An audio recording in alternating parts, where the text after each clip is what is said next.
কলকাতায় ভারত বাংলাদেশের যৌথ নদী কমিশনের বৈঠকের আগে মুর্শিদাবাদের ফারাক্কা ব্যারেজ পরিদর্শনে গেছেন বাংলাদেশের প্রতিনিধি দল। এই মুহূর্তে সেখানে আছেন সহকর্মী সুব্রত আচার্য। যাচ্ছি তার কাছে। দেখুন, এটি একটি রুটিন মিটিং এবং এই যে নিরীক্ষণ, সেটিও কিন্তু রুটিন নিরীক্ষণ বলে সংশ্লিষ্ট আধিকারিকরা বলছেন। আপনারা জানেন যে আগামী বছর 12ই ডিসেম্বর 30 বছর মেয়াদী আহ, গঙ্গার পানি বন্টন চুক্তি তার মেয়াদ শেষ হতে চলেছে। তো তার আগে দুই দেশের টেকনিক্যাল কমিটির এই যে সরেজমিনে হাতে কলমে নিরীক্ষণ অত্যন্ত তাৎপর্যপূর্ণ বলেই মনে করছেন সংশ্লিষ্ট দেশের এখানে যারা রয়েছেন তারা। আপনি জানেন যে 11 সদস্য বিশিষ্ট যে প্রতিনিধি দলটি ভারতে এসেছেন, তাদের মধ্যে আজকে সকাল থেকে আমরা দেখেছি 7 সদস্যের প্রতিনিধি, টেকনিক্যাল কমিটির প্রতিনিধি এবং সঙ্গে যৌথ নদী কমিশনের যে বাংলাদেশের অংশে সদস্য এবং এই প্রতিনিধি দলের নেতা, তাকেও কিন্তু আমরা দেখেছি। তিনি পরিষ্কার করে বলেছেন যে এখনো পর্যন্ত চুক্তি অনুযায়ী যে জলের হিস্সা বা ভাগ সেটি স্বাভাবিক পর্যায়ে রয়েছে।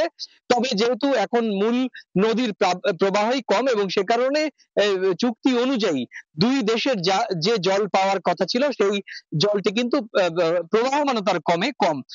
তবে টেকনিক্যাল কমিটি একেবারে গ্রাউন্ড লেভেল থেকে কি তথ্য পেল সেটি নিয়ে কিন্তু আগামী পরশু অর্থাৎ 6 তারিখ বৃহস্পতিবার কলকাতার একটি হোটেলে তারা কিন্তু বৈঠক করবে। এই বৈঠকটি কিন্তু যৌথ নদী কমিশনের বৈঠকের আগে গঙ্গার পানি বন্টন চুক্তি বিষয়ক একটি বৈঠক বলে সংশ্লিষ্ট আধিকারিকরা জানিয়েছেন। আপনারা জানেন যে যে এই চুক্তি অনুযায়ী 70,000 কিউসেকের মধ্যে জল প্রবাহমান হলে 34,500 কিউসেক জল বাংলাদেশে যাবে এবং বাকি জল ভারত পাবে, এবং 50,000 কিউসেকের মধ্যে যদি জল আসে তাহলে দুই দেশের জল কিন্তু 50-50 হবে। যেহেতু এখন এই মুহূর্তে জলের প্রবাহ কম, সেই কারণে কিন্তু দুই দেশের যে ভাগ্যে জল কিন্তু কম। তো সব মিলিয়ে টেকনিক্যাল কমিটি এবং জয়েন্ট রিভার কমিশনের বৈঠকটি বুধবার অনুষ্ঠিত হবে এবং সংশ্লিষ্ট আধিকারিকরা আশাবাদ প্রকাশ করছেন এই এই যে গঙ্গার পানি বন্টন চুক্তি নবায়নের ক্ষেত্রে